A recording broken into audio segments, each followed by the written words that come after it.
Bismillahirrahmanirrahim. Alhamdulillahi rabbil alamin. Wa ashhadu an la ilaha illa Allah wahdahu la sharika lah wa ashhadu anna Muhammadan abduhu wa rasuluh. Allahumma salli wa sallim wa barik alayhi wa ala alihi wa sahbihi ajma'in wa man tabi'ahum bi ihsanin ila yawmiddin, amma ba'd. Me emrin e Allahut të falenderojmë vetëm prej Tij ndihmë dhe falje kërkojmë atij, lutemi të na ruaj prej skeqjes së veteve dhe veprave tona, të cilin ndoshta Allahu e udhëzon, nuk ka kush ta devijojë, e kushdo që devijon nuk ka kush ta udhëzojë, as kush tjetër përveç Tij. Dëshmojmë dhe deklarojmë se nuk ka të adhuruar me të drejtë përveç Allahut dhe se Muhamedi është rob dhe i dërguar i Tij, paqja, mëshira, mirësitë, bekimet e Allahut qofshin mbi të, mbi familjen e Tij, mbi shokët e Tij, mbi çdo besimtar që e ndjek dhe pason rrugën e Tij deri në ditën e fundit. Vazhdojmë me fjalën e autorit, Allahu mëshiroft, Imam Tahawi, pra kur thot Allahu subhanahu wa taala e ka ditur në dijen e Tij, domethënë të përjetshme, të përhershme, numrin e atyre që do të hyjnë në xhennet dhe numrin e atyre që do të hyjnë në zjarr. Dhe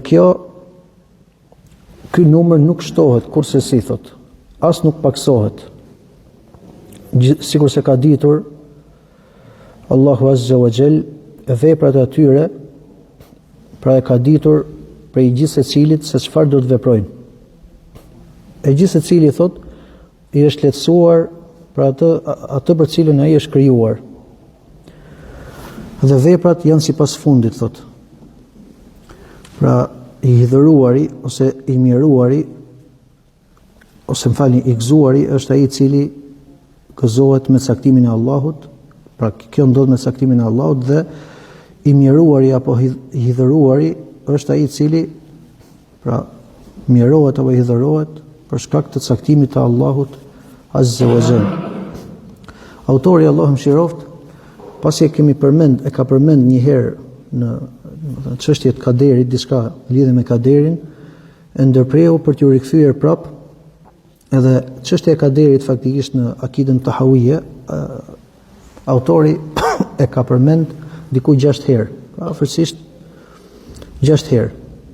Edhe arsyeja pse ka bërë këtë ndarje, sipas asaj që duket, është për t'i dhënë më shumë qartësi temës që po trajton. Pra diku kap, domethënë, një detaj të pjesës kaderit, diku tjetër kapet me një detaj tjetër e kështu me radhë. Domethënë, prandaj e përmend, pra në secilin vend përmend apo e sqaron e cek çështjen e kaderit, pra në aspektet e ndryshme që kjo çështje ka.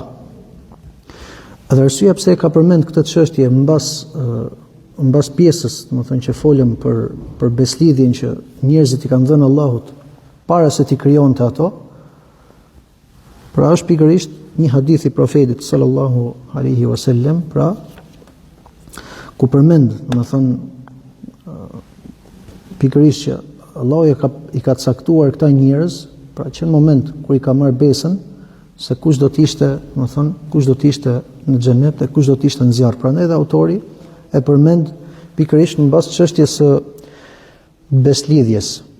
Dhe fjala që flet, domethënë, për kaderin, fjala në lidhje me kaderin është fjalë dhe diskutim i madh dhe i shumë, pra është folur shumë. Edhe argumentet që kanë ardhur për këtë çështje, domethënë, janë argumentet shumëta. Për këtyre argumenteve, po t'i mbledhim, kuptojmë ose pohojmë 5 gjëra kryesore. E para, domethënë, pohojmë kaderin, pohojmë caktimin e Allahut subhanahu wa taala. E dyta, besimin se ne duhet besojmë në këtë me besim plot në këtë përcaktim që Allahu subhanahu wa taala i ka përcaktuar për krijesat. E treta, këto argumente na tregojnë, sikurse e kemi thënë, që ne nuk na lejohet të futemi në diskutim pa argument, pra në diskutim të kotë në çështjen e kaderit. Mirë, po flasim vetëm me atë çfarë na ka ardhur në bazë të argumenteve, sikurse këto argumente, domethënë, qartojnë atë cilin e mohon kaderin, sikur se e kemi cek, që ka prej njerëzve që e cekin kaderin. Çështja e katërt, këto argumente Këto argumente domethënë pohojnë se robi, se njeriu ka vepër, pra edhe ka vullnet që Allahu dhe Xhelali ja ka lënë, domethënë. Ka vullnet që Allahu e ka lënë njeriu të zgjedh. Sikur se kemi përmend që ka për atyre që e mohojnë këtë gjë, sikur se janë xheberijet. Dhe çështja e pestë, pra këto janë çështjet kryesore që po të mbledhim argumentet që flasin për kaderin, këto përfitojmë. Domethënë çështjet kryesore. Çështja e pestë është që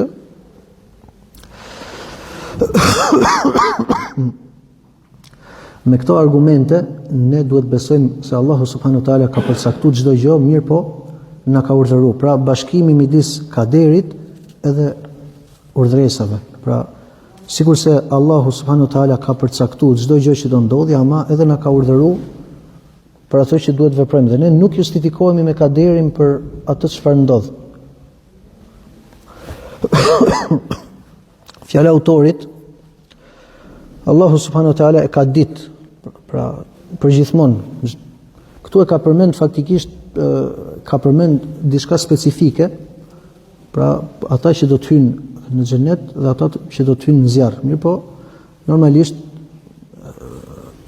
nuk ka për qëllim që kjo është diçka specifike, sepse dia e Allahut subhanahu wa taala përfshin gjithçka. Dhe ne kemi thënë që Allahu di çdo gjë, çfarë është, çfarë do të jetë e çfarë nuk është. Pra nëse kishte për të qenë, si kishte për të qenë. Allahu di çdo gjë. Azza wa Jall. Fjala e tij, pra Allahu ka ditë çdo gjë, pra që e përmendëm. Pra Allahu subhanahu wa taala ka ditë numrin e banorëve të xhenetit. Pra vetë me personin e tyre. Pra çdo person e ka ditë se kush do të jetë në xhenet edhe kush do të jetë në xhehenem, dhe ka ditë Allahu subhanahu wa taala çdo vepër specifike që do të bënte gjithë secili prej këtyre. Edhe këto vepra, edhe ky numër nuk shtohet edhe nuk paksohet asgjë prej tyre. Pra nuk ka përplasje midis dijes së Allahut dhe asaj që do të ndodhë. Por se Allahu subhanahu wa taala çdo gjë që e ka ditë, ajo do të ndodhi ashtu siç e ka ditë Allahu subhanahu wa taala, dhe nuk ndodh asgjë ndryshe. Pra nuk ka kundërshtim pra midis dijes së Allahut dhe asaj që ndodh në këtë gjithësi, por se çdo gjë që ndodh pikërisht sipas asaj që Allahu azza wa Jall e ka ditur. Atëherë, banorët e xhenetit dhe të zjarrit, Allahu subhanahu wa taala çdo gjë e ka ruajtur në Lauhil Mahfuz. Pra çdo gjë e ka ditë. Që kur e ka kriju lapsin, i ka thënë shkruaj. Çfarë shkruaj? Shkruaj çdo gjë që do të ndodhi me qadir, pra caktimet, me qadiru kulli shay, ka thënë. Pra shkruaj për caktimet e çdo gjëje. Dhe kjo është diçka që nuk ka dyshim tek ehli sunneti, madje tek muslimanët. Vetëm se disa grupe që e kanë mohuar, pra prej tyre janë filozofët e muslimanëve, pra disa prej tyre e fusin veten në radhën e muslimanëve, e konsiderojnë veten e tyre prej muslimanëve, edhe faktikisht kanë filozofuar. Ato kanë thënë që dia Allahut subhanahu wa taala, pra grupi filozofëve kanë thënë që lidhet me gjërat e përgjithshme dhe jo me ato detajet. Pra shkurt muhabeti, një shembull konkret, e di Allahu se kur do bi shi, apo kur do bi tërmet, apo e ke parasysh, po jo me individët, thënë filozofët. Këto janë ato që e konsiderojnë veten prej muslimanëve, se normalisht ata që nuk e fusin veten në radhën e muslimanëve, ato thonë që dia e Zotit, thonë, nuk e tejkalon veten e tij. Pra ai di vetëm veten e tij. Normalisht këto fjalë që nuk lejohen, po janë në kulmin e ndalesës, që të çojnë në dalje prej feje. Ndërsa grupi i dytë janë qaderijet e parë, qaderijet e hershëm, të cilët thonin që Allahu subhanahu wa taala nuk di derisa njerëzit të veprojnë. Pra kjo është fiks thuaç, domethënë që Allahu nuk e di atë që s'ka ndodhur. Po Allahu di çdo gjë, thënë këto, çdo gjë që ndodh mbasi ndodh. Po para se të ndodhi, këta nuk ja pohojnë këtë dije Allahut subhanahu wa taala, i cili është i lartësuar për këtyre fjalëve që ato thonë. Fjala autorit, gjithashtu veprat e tyre thot, edhe ato që pra çdo gjë që ato do të veprojnë. Pra Allahu subhanahu wa taala, siç e përmendëm, nuk din vetëm kush do të përfundojë në xhenet dhe në xhehenem, po din dhe veprat e gjithë secilit. Pra çfarë do të veprojnë,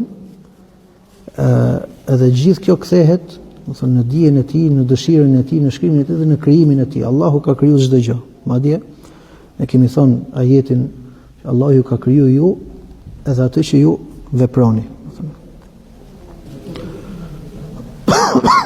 Po, edhe Allahu di çdo gjë. Ndërsa çështja e krijimit, pra, edhe për veprat e kishim këtu, Allahu i ka krijuar veprat e njerëzit. Duke mos mohuar kjo vullnetin që Allahu i ka lënë gjithë secilit. Vazhdon autori thot, dhe gjithë secili thot, gjithë secilit i është lehtësuar ajo për cilin ai është krijuar. Këtë e ka marrë nga hadithi profetit sallallahu alaihi wasallam, ku thot kullun muyassar lima khuliqa lah.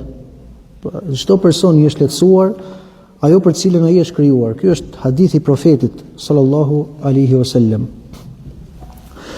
Kjo fjalë e profetit alayhi salatu wassalam normalisht i ka bë dhe sahabët që të vrasin mendjen, dhe një pyetje që i ka shkuar në mendje atyre, do thonë, edhe kanë thonë, femel, do të thonë, atëherë pse të veprojmë? Përdesa çdo person Allah ja ka caktuar vendin, pse të veprojmë? Apo e felanet tekil, kanë thonë, a mos mbështetemi te kjo gjë? Pra të mbështetemi te ky kader, pra që Allahu e ka caktuar, edhe të lëm veprën. Edhe kjo pyetje, me thënë drejtën, nuk i ka ardhur profetit sallallahu alaihi wasallam nga një apo dy sahabi, i ka ardhur nga shumë sahabi, nga shumë prej shokëve të vet. Pra donin të kuptonin fen dhe e pyetën profetin alayhi salatu wassalam, si ta kuptojmë këtë gjë, përderisa gjithë secilit i është saktuar vendi vet. Prandaj profeti sallallahu alaihi wasallam, kur i është bë kjo pyetje, i dha atë përgjigjen e cila binte, domethënë, binte dakord, domethënë me kaderin, edhe me faktin që njeriu është i urdhëruar, pra me kaderin dhe me shariatin. Nuk i tha, pra masi e pyetën, ti lëm për fund. Masi e pyetën, i tha profeti sallallahu alaihi wasallam, regjistrohet. I tha la i'malu fa kullun muyassar. Jo, i tha veproni, se gjithë secilit i është lehtësuar. Ose i'malu fa kullun muyassar lima khuliqa lah. Veproni, punoni, se gjithë secilit i është lehtësuar ajo për cilën, pra, është krijuar. Pra po të shikojmë te këto që përmendëm, përfitojmë 3 pika.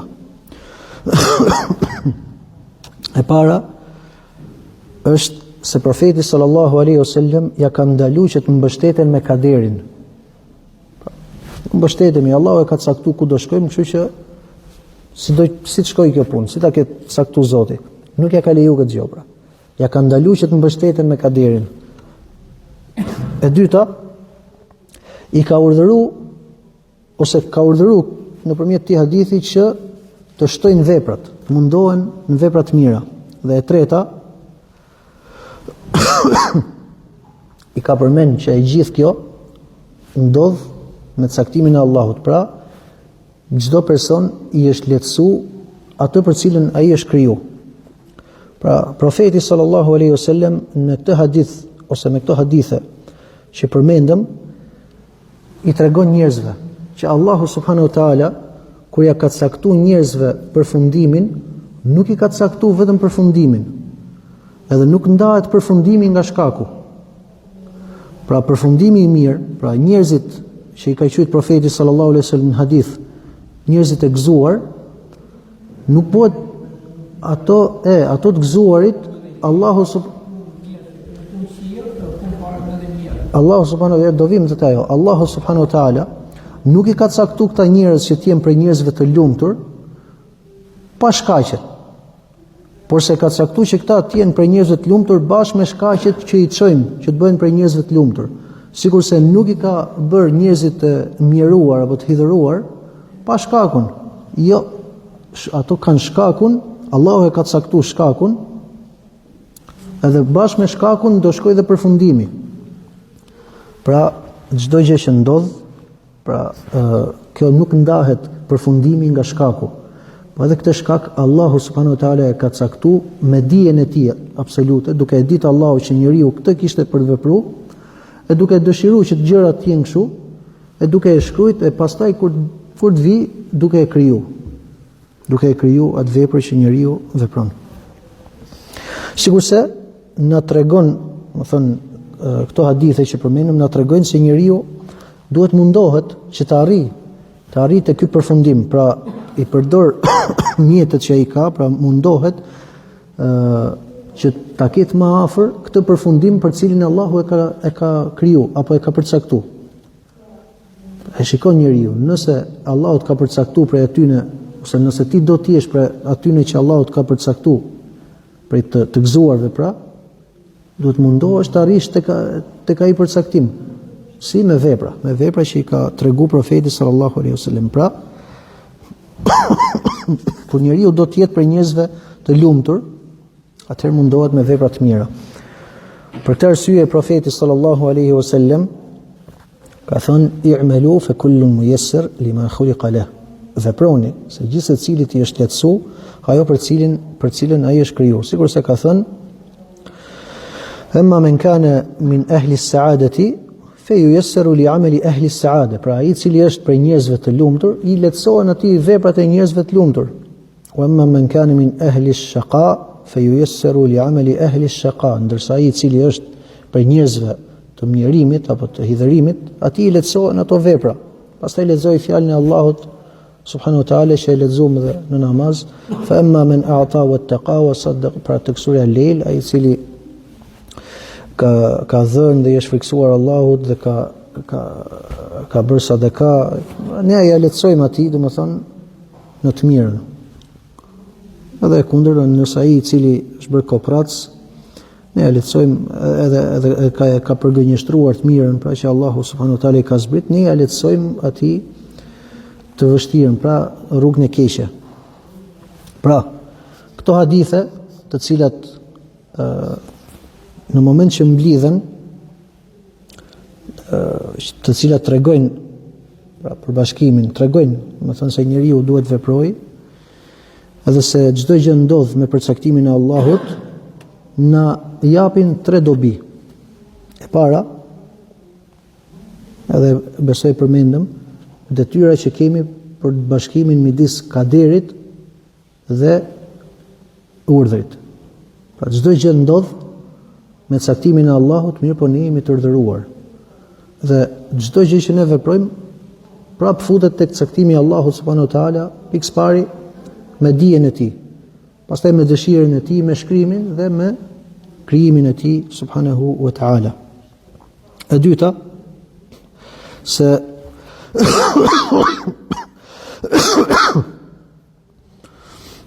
fakti se çdo përcaktim që ka ndodh bashkë me përfundimi edhe me shkaqet e veta, Allahu i ka përcaktuar, nuk bie ndesh se njeriu e ka mundësinë t'i marrë shkaqet. Do thonë e ka mundësinë t'i marrë shkaqet.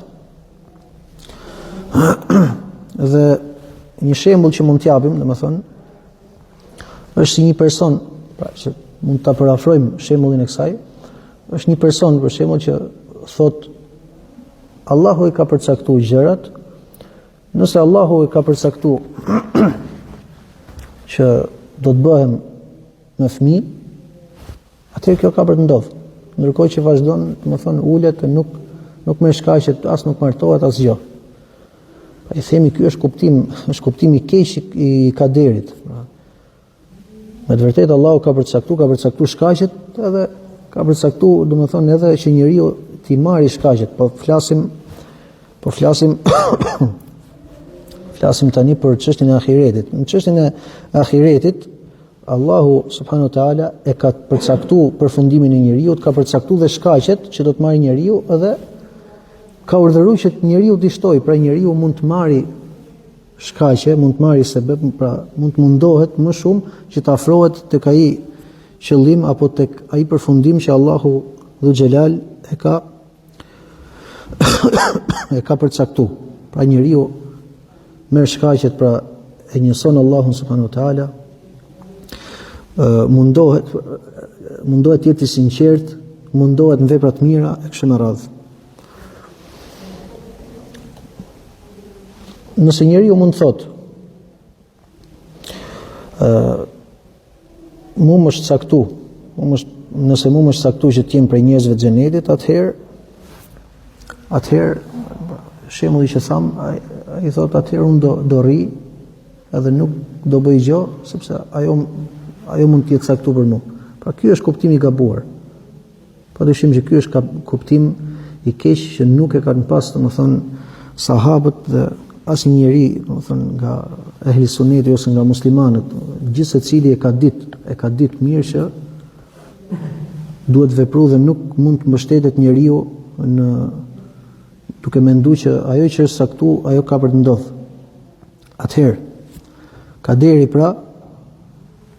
çështja e kaderit nuk është vetëm përfundim pa shkak. Çështja e tretë që marrim është se ky hadith ose këto hadithe që përmendëm kanë kundërpërgjigje apo kanë hedhin poshtë dy mendimet që kanë dalë në çështjen e kaderit, dhe ato janë xheberijet dhe qaderijet. Pa xheberijet që thonë që çdo person nuk ka vullnet, mirë po pra gjithë secili, domethënë, është si pema që ku të fryj era aty lëviz. Fjala e profetit sallallahu alaihi wasallam kur thot punoni e hedh poshtë mendimin e tyre. Pra nëse profeti sallallahu alaihi wasallam ka thënë punoni, do të thotë që njeriu e ka vullnetin. Ndërsa fjala e tij fe kullun muyassar, çdo person i është lehtësuar, domethënë, asaj për cilën ai është krijuar, ky është hedhje poshtë mendimit qaderijeve, që qaderijet thonë nuk ka, domethënë, gjithë secili i krijon vetë veprat e veta, domethënë, apo i ka vetë veprat e veta dhe e hedhin poshtë çështjen që Allahu subhanahu wa taala pra t'i ketë krijuar apo t'i ketë ditur ato, sikurse e cekëm më lart. Nëse fjala e autorit wal a'malu bil khawatim, veprat janë sipas përfundimit, kjo fjalë subhanallahu është nga fjalët që njerëzit e devotshëm i ka marrë gjithmonë në pikpyetje, apo i ka marrë në siklet, apo i ka marrë në stres, edhe i ka marrë në merak. Gjithmonë, domethënë, e kanë pas frikën, okay, tani jam mirë, për shembull, tani mund të jem, elhamdulillah, jam fe, jam kështu, po si do jetë përfundimi im? Domethënë, si do jetë përfundimi? Gjithë çështja është njeriu si ta mbylli jetën. Edhe prandaj kjo ka qenë miraku i njerëzve, domethënë, saqë rrinin dhe kur e mendonin këtë pjesë qanin natën. Edhe duke e lutur Allahun subhanahu wa taala që t'i ruan të jepte përfundim të mirë. Për këtë arsye, profeti sallallahu alaihi wasallam, edhe kjo fjalë që ka thënë autori, është e marrë nga fjala e profetit, domethënë, edhe prej duas që ka qenë, domethënë, për përfundim të mirë, ka qenë prej duas, domethënë, që kishte përfundim të mirë. Dhe autori këtë fjalë pra e ka marrë nga hadithi i profetit sallallahu alaihi wasallam, pra ku thot innamal a'malu bil khawatim, veprat janë sipas përfundimit. Pra, edhe kuptimi i këtij hadithit është që ajo për cilën merret, domethënë, është me të vërtetë që duhet të bazohet njeriu edhe që duhet kujdeset, është tek fundi i tij. Se ndodh që njeriu mund ta fillojë diçka shumë mirë po nuk e përfundon mirë. Pra, ai i cili është i lumtur, me të vërtetë është për njerëzve të lumturisë, është ai i cili jetën e tij e mbyll me vepra të mira. Ndërsa ai i cili është të mjeruarve, është ai i cili jetën e mbyll në të kundërtën e kësaj. Kështu që çështja e përfundimit të veprave është çështje madhore, është çështje e madhe, domethënë, edhe këtu kam dy gjëra që domethënë duhet të kemi parasysh, kemi dy gjëra që duhet kemi parasysh. E para, duhet më u kuptu mirë çështja e mbylljes, domethënë një person që e mbyll me të keqe. Për shembull, kemi hadithin e profetit sallallahu alaihi wasallam që na ka treguar profeti sallallahu alaihi wasallam se ka njerëz të cilët gjithë jetën e tyre veprojnë vepra të mira, derisa mos ngelet midis atij dhe xhenetit vetëm se pak. Edhe pastaj, më thonë, saktimi i Allahut e paraprin këtë pjesën që kishte ngel midis tij dhe xhenetit, edhe ky person, pra me saktimin e Allahut, vepron vepra të njerëzve të zjarrit dhe futet në zjarr. Pra si ta kuptojmë këtë, se kjo ka qenë, kjo është një nga temat, domethënë që mbase mund të ketë atë problemin për të kuptuar, domethënë si ka mundësi një person, domethënë, të veproj vepra të mira gjatë jetës vet, edhe pastaj Allahu subhanahu wa taala mos t'i jap sukses. Mos t'i jap sukses. Duke pas parasysh gjithmonë edhe kjo është diçka që duhet ta kemi parasysh, Allahu subhanahu wa taala është falënderues, pra falënderues në sensin që në moment që njeriu bën një të mirë, Allahu ja shton atij mirësinë. Allahu është i mëshirshëm. Pra Allahu me mëshirën e tij ja shton njeriu të mirat dhe ja largon të keqen. Mirpo Allahu subhanahu wa taala është dhe i drejtë, është dhe i ditur shumë radh. Pra, mos të mendoj dikush se Allahu subhanahu wa taala edhe këtë duhet ta kemi të qartë, do thonë një person i cili ka bë vepra të mira, Allahu t'i japi atij të keqen. Një person që me të vërtetë është në rrugën e drejtë, Allahu pastaj ta shpërblej duke e nxjerrë prej fe edhe duke e bërë që përfundimi i tij të jetë i keq. Do thonë ky lloj mendimi për Allahun subhanahu wa taala nuk lejohet në asnjë lloj mënyre. Se Allahu subhanahu wa taala ne i përmendëm, ka cilësitë e përsosmërisë, ka mëshirën, ka që është mirënjohës, falënderues. Ti shton të mirat, pra është i drejtë, është i urtë, është bujar. Edhe Allahu subhanahu wa taala di gjithçka. Kështu që kur thot Allahu men jaa bil hasanati falahu khairun minha, kush vjen me një të mirë, atij i takon më mirë se ajo, thot Allahu subhanahu wa taala. Atëherë si ka mundësi një person ka vepruar të mira edhe përfundimi i tij është i keq? Përgjigja. Ky person i cili gjatë jetës vet ka pas vepra të mira, edhe pastaj përfundon me përfundim të keq, atëherë dy situata janë. E para, që ky origjina e këtij njeriu mund të ketë qenë, pra origjina në zemrën e tij mund të ketë qenë nifak, pra dyftyrsi, ose ajo dëshira me u duk, domethënë ria. Edhe për këtë na tregon hadithi i profetit alayhi salatu wassalam, që e përmendëm, por se ky ka një shtesë, thonë inna ar-rajula la ya'malu bi'amali ahli al-jannati fima yadhharu lin-nas. Pra ndodh që njeriu vepron veprat njerëzve të xhenetit. Kjo shtesa tjetër që është po në hadith sakt profetit, simas asaj që duket te njerëzit. Pra thot profeti, ajo që duket te njerëzit është që ky vepron vepra, do thonë, të njerëzve të xhenetit. Pra ky me të vërtetë mund të veprojë veprat të njerëzve të xhenetit, ama mund të ketë një fak në zemër. E normalisht ky nuk mund të ketë sukses, që të ketë mbyllje të mirë. Kurse e dyta është që njeriu të ketë gjunahe, të ketë mëkate, të ketë vepra të këqija, të cilat nëpërmjet tyre ka merituar, domethënë, atë përfundim. Nëse njeriu bie në gjunafet e mëdha edhe është i rregullt në gjunafet e vogla, pa i kushtuar atyre rëndësi, derisa arrin një farë pike, me të vërtetë Allahu subhanahu wa taala është i mëshirshëm, ama edhe dënon. Edhe çdo gjë që e bën Allahu Dhul Xhelal e bën me urtësi. Pra njeriu mund të i kalojë kufit, domethënë me gjunahe, deri në pikë sa që e ka merituar, domethënë e ka merituar përfundimin e keq, Allahu na rujt.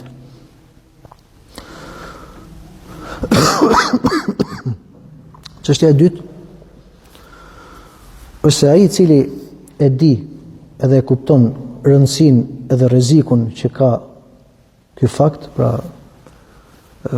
përfundimi pra të jetë i mirë, atëherë i merr shkaqet të cilat ta ruajnë atë në fenë e tij. Dhe shkaku padyshim është që të mundohet me veprat e tij, të mundohet të jetë i rregullt, me vepra të mira, të shtojë sa të ketë mundësi që ta ndihmojnë që të ketë thebat, të ketë, domethënë, shëndrueshmëri në fe. Allahu thot: "Wala tamutunna illa wa antum muslimun." Mos vdisni vetëm se duke qenë musliman, pra ka merak, mundohet ta ruaj fenë vet. Pra çështja e parë është që të mundohet fort që të ruaj fenë, e dyta me dua. Të mundohet sa më shumë, domethënë të ruaj, pra t'i kërkoj Allahut subhanahu wa taala që t'ia ruaj fenë. Jusufi alayhis salam thot: "Tawaffani musliman wa alhiqni bis salihin." Më bëj që të vdes musliman dhe më bashkangjit me njerëzit të devotshëm.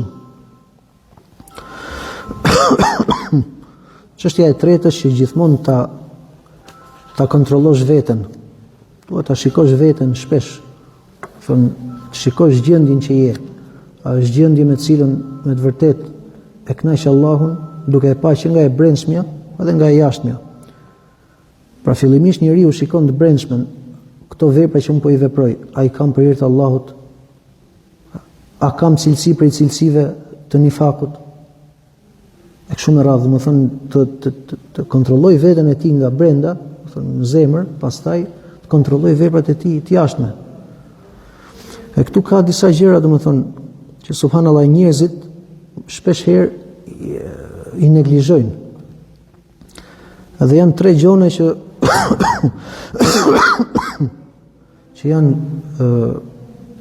duken të vogla, mirë po kanë ndikim të madh nëse njeriu nuk ruhet te këto. E para, kur njeriu është i vendosur apo është i rregullt, domethënë, në gjunaf. Edhe vazhdon edhe duke qenë, domethënë, duke e pas me niyet që un kam për ta bë, edhe e kryen atë, domethënë. Këtu shpeshherë, domethënë, më shumë që bëhet fjalë këtu është për gjunafet e vogla, dhe subhanallahu ndonjëherë këto i bëjnë njeriu si diçka, pra nuk i kushton rëndësi, i bëhen si adet. Mos e ska gjë, ke parasysh? Mos e ska gjë, por se fal Zoti. Edhe këtë i ngjejmë shpesh, sidomos te gjunafet e vogla. Një shembull që do jap, nuk e di a është shembull i duhur, po në është bërë diçka normale, domethënë, çështja e muzikës. A me të vërtet futet te gjunafet e vogla? A ke mundësi valla me shmang? Këtë në përgjithësi e kemi të lokalet. Vëllezërit musliman që kanë lokale, duhet më këshillu pashallahun. Se dikush rastise me i vlla, ke kohë që nuk e shef, do të takoj, ke nevojë me ul me të, e zgjedh vend tjetër, Po të paktën kur shko ke vllai musliman, mos ta gjesh aty haramin. Dakor gjunofi vogël, po këtu është një problem tjetër. E përmendëm kur njeriu thot ha se s'ka gjë se është, se s'ka gjë është gjunofi vogël, jo. Pra nuk duhet të neglizhu, nuk duhet të nënvlerësu. Mora një shembull, po shembull mund të ketë plot. E dyta është që këtë gjunaf që bën ta bësh haptas. Pra nëse ka dikush që bëj gjunaf me fjala, mos ta bëj haptas. Ora gjithë provohen me gjona. Pashallah nuk ka njerëz sa do i mirë të duket vetëm se ke gjunofe. Po të paktën mundohu ta rush, ta mbulosh atë që Allahu e ka mbulu. Thot profeti sallallahu alaihi wasallam kullu ummati muafa illa al-mujahirin.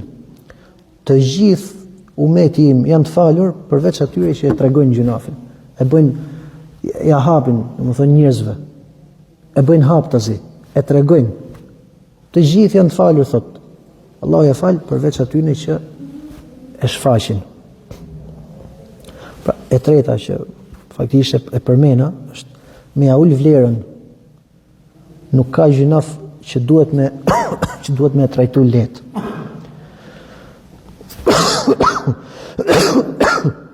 Gjëja vetme që ndryshon është që gjunafet e mëdha kanë nevojë për teube, ke parasysh kurse gjunafet e vogla fshihen edhe me veprat e mira, po jo në sensin që hajse s'ka gjë. Se bona të shi gjunaf, do shkoj do mor abdes u fshi gjunafi. Do i fal 2 rekat, hiku ajo. Pra njeriu duhet të ketë një lloj madhërimi për fen, duhet të ketë një keqardhje kur e shikon veten e vet që ka gjunafe, edhe pse janë të vogla, e shpresoj që Allah ta lusi Allahun që ta ruaj, ta largoj prej skeqjes edhe ta ruaj që mos binë të keqen. Ama vetëm ky ndryshim është. Gjunafet e vogla kanë një, do thonë, janë më pastrimi I tyre ndodh me veprat e mira, e gjunafet e mëdha, do thonë, kanë nevojë për teube shumë e rradh. Po jo që duhet të nënvlerësoj gjunafi, kurse si. Dhe fjala e autorit, dhe kjo është e fundit me këtë e mbyll, thotë I lumturi është ai I cili lumturohet me caktimin e Allahut. Edhe I miruari është ai I cili mirohet po me caktimin e Allahut. Pra, kjo është diçka që nuk ka dyshim. Nuk po thot që gëzohet me atë që Allah, kjo nuk ka dyshim, njeriu duhet gëzohet me atë që Allahu ka caktuar, sikurse I miruar është ai I cili nuk e pranon apo nuk e pëlqen caktimin e Allahut. Mirë po, fjala e autorit këtu ka për qëllim, domethënë që çdo gjë që ndodh, pra si gëzimi, si mirimi, të gjitha këto që ndodhin për shkak të caktimit të Allahut subhanahu wa taala. Profeti sallallahu alaihi wasallam e përmend në hadith, thot ma minkum min ahadin min nafsin manfusatin illa kutiba makanaha min al-jannati wan-nar. Nuk ka asnjë prej jush, pra çdo njeri që I ka shku shpirti, vetëm se I është shkruajt vendi në xhenet ose në zjarr, dhe I është shkruajt a do jetë I miruar apo a do jetë prej të gëzuarve. Dhe gjitha kjo pra ndodh me caktimin e Allahut subhanahu wa taala, dhe asnjë gjë nuk del prej caktimit të Tij azza wa jall. Këtu e mbyllim vëllezër, nëse ka një pyetje. Ky është mësimi fundit para Ramazanit. Me këtë mësim sot nuk vazhdojmë më, pra për ta vazhduar inshallah mbas Ramazanit.